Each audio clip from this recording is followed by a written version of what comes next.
नमस्कार, मैं डॉक्टर निकिता शर्मा, सह आचार्य रसायन शास्त्र SPNKS government PG college Dausa से हूँ। आज हम BSc द्वितीय वर्ष की इनऑर्गेनिक केमिस्ट्री की सेकेंड यूनिट स्टार्ट करने जा रहे हैं।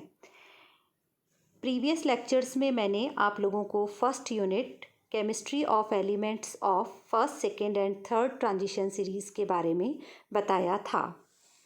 कोऑर्डिनेशन कंपाउंड शुरू करने से पहले हमें पता होना चाहिए कि डबल सॉल्ट और कोऑर्डिनेशन कॉम्प्लेक्स में क्या अंतर होता है। कोई भी योगात्मक यौगिक या तो वह डबल सॉल्ट के रूप में होगा या वो कोऑर्डिनेशन कॉम्प्लेक्स के रूप में होगा।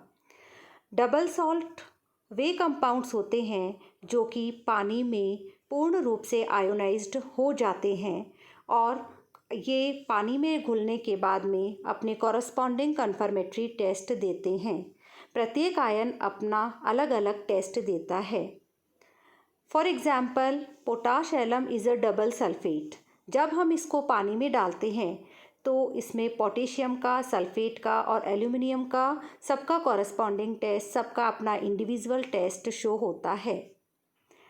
इसका मतलब डबल सॉल्ट वे कंपाउंड्स होते हैं जो कि जलीय विलयन में कम्प्लीटली आयोनाइज्ड हो जाते हैं और प्रत्येक आयन अपना इंडिविजुअल कन्फर्मेटरी टेस्ट देता है।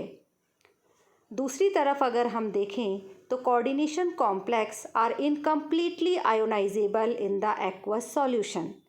This gives a complexation which does not show complete ionisation. इसका मतलब जैसे अगर हम पोटेशियम फेरोसाइनाइड को पानी में डालते हैं तो यह हमें पोटेशियम और फेरोसाइनाइड आयन 2 यूनिट का टेस्ट देगा।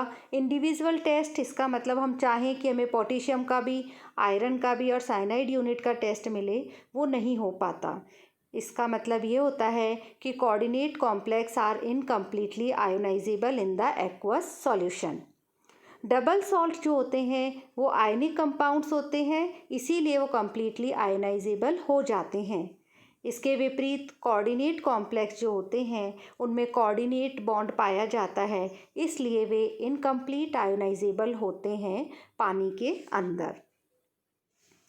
अब सबसे पहले इंट्रोडक्शन में हम देखते हैं कि what is coordination complex.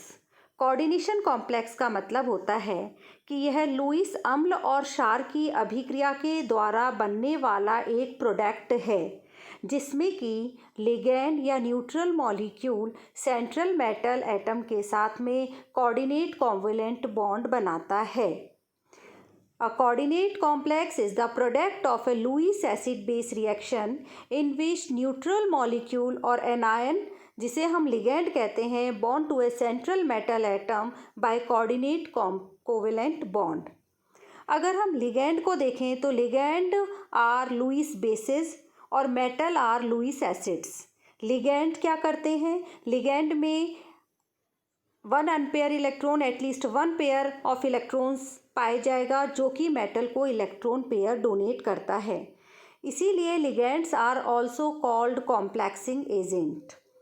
Metals को हम लुईस एसिड कहते हैं। They can accept pair of electrons from Lewis basis.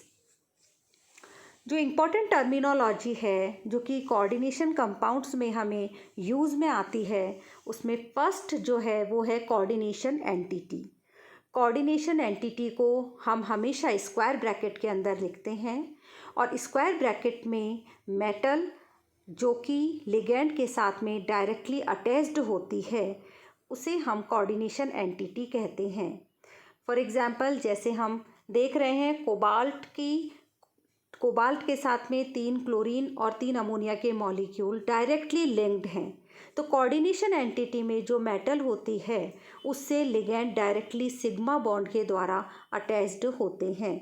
Sigma bond और कोऑर्डिनेट कोवेलेंट बॉन्ड के द्वारा अटैच्ड होते हैं और कोऑर्डिनेशन एंटिटी में जो नंबर ऑफ मेटल के साथ में number of ligand directly attached होते हैं वह मेटल की कोऑर्डिनेशन नंबर को शो करते हैं।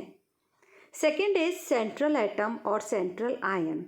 इसका मतलब ये होता है कि जो सेंट्रल एटम है या सेंट्रल आयन है which is a set of number of atoms, molecules और ions are bound are referred to the central atom, जो कि ligand के द्वारा डायरेक्टली लिंक्ड होता है, उस एटम को या उस आयन को हम सेंट्रल आयन कहते हैं। ये टिपिकली लुईस एसिड की भांति व्यवहार करते हैं क्योंकि ये इलेक्ट्रॉन पेयर्स को एक्सेप्ट करते हैं। Second is ligands. फर्स्ट हमने देखा कोऑर्डिनेशन एंटिटी, सेकेंड इज हमने देखा सेंट्रल मेटल और central ion, third is ligand. Ligand का मतलब ये होता है द एटम, मॉलिक्यूल और ion that are bound to the coordination centre और द सेंट्रल एटम और ions are referred to as a ligand. अब ये लिगैंड सिंपल आयन भी हो सकता है जैसे क्लोराइड, सिंपल मॉलिक्यूल भी हो सकता है जैसे अमोनिया, और रिलेटिवली लार्ज मॉलिक्यूल भी हो सकते हैं जैसे एथिलीन डाइएमीन और डाइमिथाइल ग्लाइऑक्सीन। कोऑर्डिनेशन नंबर का मतलब होता है कि the coordination number of the central atom is the coordination compound refers to the total number of sigma bonds through which the ligand are bound to the coordination centre. इसका मतलब ये है कि मेटल के साथ में जितने भी लिगैंड्स हैं वो सिग्मा बॉन्ड के द्वारा डायरेक्टली लिंक्ड हैं, तो number of sigma bonds between metal and ligands are referred as a coordination number.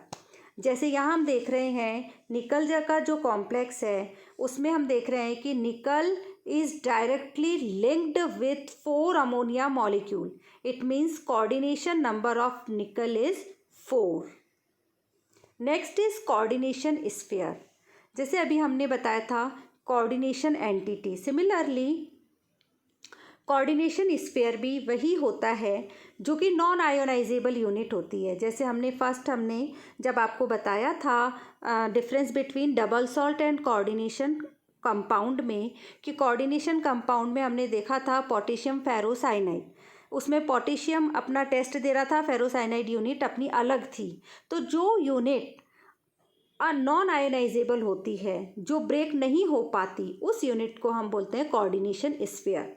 The non-ionizable part of a complex compound which consists of central transition metal ion is surrounded by neighboring atoms or groups enclosed in square bracket is known as coordination sphere। इसका मतलब central metal ligand के साथ में, जितने ligand के साथ में directly attached है उसको हम स्क्वायर ब्रैकेट के अंदर लिखते हैं और उसे ही हम कोऑर्डिनेशन स्फीयर कहते हैं। The coordination center, the ligand attached to the coordination center and the net charge on the chemical compound as a whole form the coordination sphere, जिसको कि हम एक साथ लिखते हैं। यहाँ हम देख रहे हैं कोबाल्ट का जो कॉम्प्लेक्स है इसमें 6 अमोनिया मॉलिक्यूल डायरेक्टली लिंक्ड हैं। तो जो स्क्वायर ब्रैकेट के अंदर लिखा हुआ है CONH3 का होल 6, इसका मतलब ये है कोबाल्ट की कोऑर्डिनेशन नंबर 6 है और कोबाल्ट 6 अमोनिया के मॉलिक्यूल से डायरेक्टली लिंक्ड है। तो ये जो है ये है स्क्वायर ब्रैकेट के अंदर लिखा हुआ जो है वो है कोऑर्डिनेशन स्फीयर। Cl3 इज़ बाहर, जो कि इसकी आयनाइजेशन स्टेट को बताती है।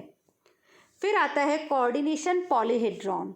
कोऑर्डिनेशन पॉलीहेड्रॉन का मतलब ये होता है, जैसे हम एग्जाम्पल जैसे ऊपर वाला कॉम्प्लेक्स ही लेते हैं, इसमें हम देखते हैं कि कोबाल्ट से 6 अमोनिया मॉलिक्यूल किस तरीके से, उनके क्या ज्योमेट्रिकल अरेंजमेंट है जिससे कि वो लिंक्ड हैं, वो ये शो करता है कि इसका कोऑर्डिनेशन पॉलीहेड्रॉन क्या है।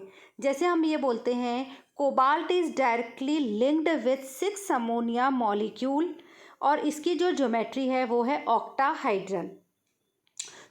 तो the geometric shape formed by the attachment of the ligand to the coordination centre is called coordination polyhedron. Coordination polyhedron जो कि उसके ज्योमेट्रिकल अरेंजमेंट को बताता है, किसी भी कोऑर्डिनेशन एंटिटी के ज्योमेट्री को अरेंजमेंट को जो बताता है उसे हम बोलते हैं कोऑर्डिनेशन पॉलीहेड्रॉन। अब क्वेश्चन आता है, what is the difference between homoleptic and heteroleptic complex. Homoleptic, homo means same, heteroleptic means different. अब अगर कोई कोऑर्डिनेशन सेंटर है जो कि लिगेंड से बाउंड है और वो लिगेंड अगर सिमिलर एक जैसे लिगेंड है तो उन कॉम्प्लेक्स को बोलते हैं हम होमोलैप्टिक कॉम्प्लेक्स। और अगर लिगेंड डिफरेंट डिफरेंट टाइप के हैं तो उस कॉम्प्लेक्स को हम बोलते हैं हेट्रोलैप्टिक complex. When the coordination center is bound to only one type of electron pair donating ligand group, the coordination complex is called a homolaptic complex. For example, copper is linked with 4 cyanide entity और cyanide ligands. इसका मतलब ये कौन सा complex है? Homoleptic, क्योंकि इसमें एक ही प्रकार के लिगेंड है। Second, when the central atom is bound to many different type of ligands, the coordination compound is called heterolaptic complex. For example, यहाँ हम देख रहे हैं cobalt is linked with 4 ammonia molecule and 2 chloride ions. इसका मतलब इसमें दो प्रकार के लिगेंड है, ammonia neutral and chloride is anionic ligand. तो इस प्रकार के कॉम्प्लेक्स को हम बोलते हैं हेट्रोलैप्टिक कॉम्प्लेक्स।